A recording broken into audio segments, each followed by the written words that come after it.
I 1965 har det været lovligt at slå børn siden skolernes eksistens. 2 år senere, i 1967, blev det ulovligt. Eleverne blev udsat for fysisk afstraffelse, hvis de lavede en mindste fejl.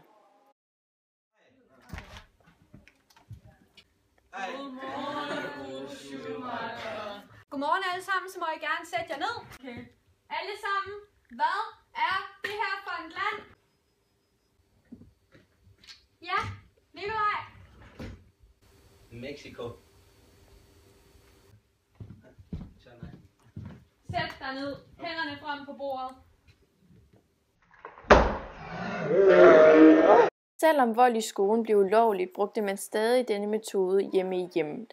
Men slåen i hjemmet var ikke særlig udbredt i denne tid. Som barn hørte man nemlig efter, hvad de voksne sagde. Så hjælp med at gøre ovnen ren. Det skal jeg selvfølgelig nok gøre, mor.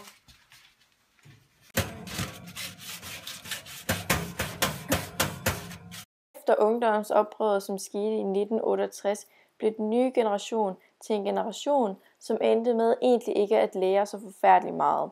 Lærerne spurgte ind til, hvad eleverne gerne ville lave. De var blevet påvirket af oprøret tidligere, så skolen fokuserede allermest bare på kærlighed og fred. Jeg vil hellere være sammen med nogle venner. Du kan godt komme her, din lille snotunge. Hjemme fortsatte den fysiske afstraffelse, mens børnene mistede mere respekt.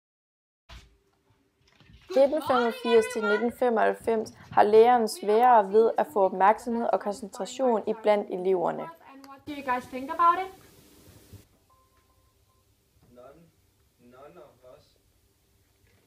I hjemmet må man stadig slå, men igen mister barnet mere og mere respekt for forældrene. Vil du forældrene. ikke hjælpe med at gøre ovnen ren? Lyst til, jeg skal ind og lave lektier.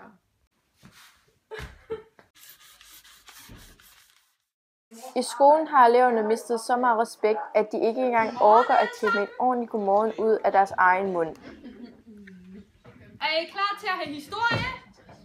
Historie!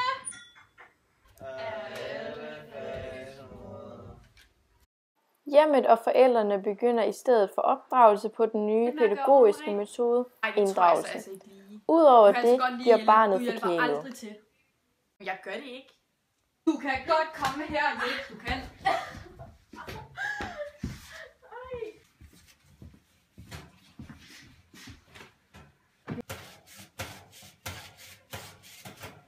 Jeg gider ikke.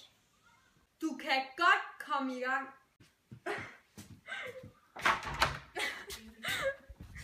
Ej, undskyld skat, det var ikke med vilje. Kom her, nej, det var ikke med vilje, det er okay. Du behøver ikke gøre det.